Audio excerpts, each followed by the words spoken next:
Well, good afternoon everybody and welcome back to the channel. So in today's video, I'm just gonna get straight to the point on this one because I kind of want to jump in the mix because everyone's kind of giving their own opinions on the new Toyota Supra. Naturally, it's a big hype this whole entire week, and well, big hype or letdown depending on how you actually feel about it. So I figured I would make this quick video here. Not a lot of editing stuff, just kind of straightforward about honestly why I think that the Toyota Supra is actually a good thing and why you should buy one, because everyone's focused on, you know, the hashtag not my Supra movement, but here is why I think that it's actually pretty good.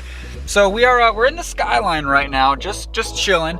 Let me see if I can put you guys right up on the dash. The microphone's kind of in the way. So, well, look, I'm just gonna hold it. Okay, so with the new Toyota Supra, everyone's kind of main complaints are that, well, that it's basically not the old Supra. But if they gave us the same thing that we got back then, everyone would also be kind of just in a roar because it's the same thing that we got back then. Now I know there's arguments, okay, it's mostly a BMW and blah blah blah blah blah, but honestly they did this for a reason, guys. Toyota didn't just say, you know what, we're just gonna make it a half BMW because we're lazy. I'm sure they did it from not only a development standpoint, from a cost standpoint. There were probably many different reasons why they partnered up with BMW, because maybe they didn't want to spend the money putting the R&D into a 3JZ or whatever motor people thought they were going to create. Now, in the end, at least we got a new car, and a lot of people are dogging on the looks. I'll put a picture up here so we can check it out. I'm sure you guys have already seen it by now, but honestly, the back end, I think, looks really cool. People are jumping to conclusions about this car before even really seeing it in person, and I think the back is really sleek. I still think you could probably add a big spoiler to the back in the aftermarket world if you want, and the back looks really good. I don't see any reason to complain about the back at all. Now, the front, I will admit, looks a little bit odd. I'm gonna refrain from saying anything too much until I see it in person, but honestly, I think the front doesn't look too bad at all. There have been a couple of renders with different front bumpers on it that make the whole car look way better. So I'm sure there's going to be tons of aftermarket stuff. You can swap the front bumpers on these things to make them look sick. But I think honestly, if you put a nice lip on the front of it, it'll look actually pretty good. It probably looks better. It's one of those cars that's going to look better in person than it does in pictures. And we all know that there are a lot of those cars, and the car will grow on people. So in the end, we're getting a car that is basically quote-unquote cheaper than the old Supra was if you adjust, you know, money by today's standards. So the car is actually cheaper. It's still giving you an inline turbo 6, which was the main thing. I know it's not a 2JZ or whatever, but at least you still have an inline 6 with a turbo. The car doesn't weigh that much, so you can, probably put a downpipe and reflash it and probably get 400 horsepower out of it. It still does 0 to 60 in 4.1 seconds, which people are forgetting.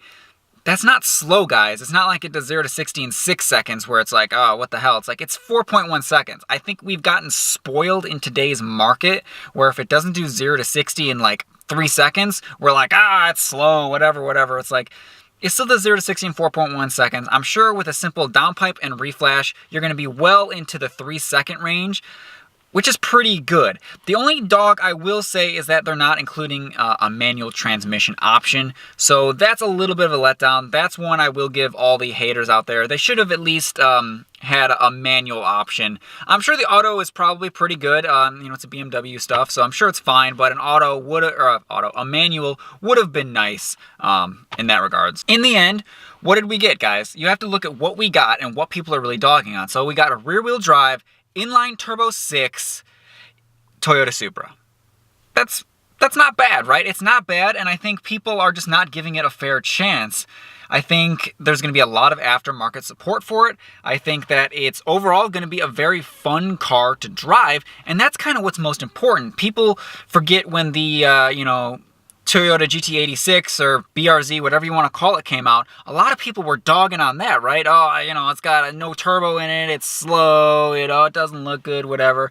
And now those are one of the most popular cars around to tuners. They like to modify them, they like to make them their own, and the speed has been less of a factor. So I think the Toyota Supra is honestly not that bad of a car as people are making it out to be. I think it's a good thing. At least Toyota is giving us something, right? They could have gave us nothing. Whether they should have called it a Supra or not, it's hard to say. I know people are also dogging on the fact that it doesn't really look like the concept. And to that I say, well, let's look at previous cars, you know, that we've got really cool concepts on that have just not looked anything like it. I mean, I'm a Subaru guy. If you guys watch my channel, you know, I got a lot of, the Subaru it's right there. Look at the Subaru concept, what they did for the new WRX and STI. That concept was awesome. Everyone was so looking forward to that. And then we got, well, you got the current generation of WRX that we have now. So people will get over it. People will move forward, and in the end, I think it's a cool little car, and it's neat that at least we're getting something, right? We could have gotten nothing. Toyota could have just said, forget it, we're not going to do anything. There's a couple things to dog on it, you know, maybe the price, maybe the fact that it took like, I don't know, it feels like 10 freaking years for them to actually bring this thing to market. So there is that. No manual transmission option, you know, there's that. But in the end, you kind of have to look at the glass half full more than the glass half empty. So let me know what you guys think of the Supra. Leave me a comment in the comment section below. What are the pros to the Supra? Let's not focus on the negatives. What are the positives to them releasing this car? I'm curious to see what you guys think. Or is it just 100% negative that this car, it just sucks, right? It just sucks. Nobody's going to buy it. It's not a good car, whatever. It's just a Z4. You know, it is what it is, but in the end, those are my thoughts on the new Supra, guys. So, if you guys are new to the channel, don't forget to hit that subscribe button. Thank you for watching. Hit that like button if you agree that the Supra is not all that bad. And we will catch you guys on the next video. Peace!